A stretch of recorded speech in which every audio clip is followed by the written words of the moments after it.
Lord, i-bless mo po ang araw kong ito. Panginoon, thank you for this brand new day, brand new hope. Alam namin, Lord, na may dalang bagong pag-asa ang araw na ito. Alam namin na magiging guide ka namin sa araw na ito. At sa mga nagdaang mga araw, may mga nagawa kaming mali na kasalanan.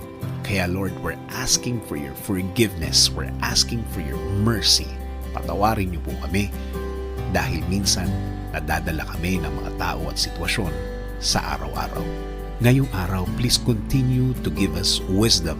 Bigyan niyo kami ng talino, bigyan niyo kami ng pagpapala palagi.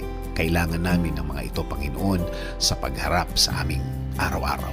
Panginoon, please continue to bless us. Bless my day today. Alam ko po na marami mga problema ang mga parating. Alam namin na marami na naman na magpapasakit ng aming ulo. Dulot na din po ito ng aming mga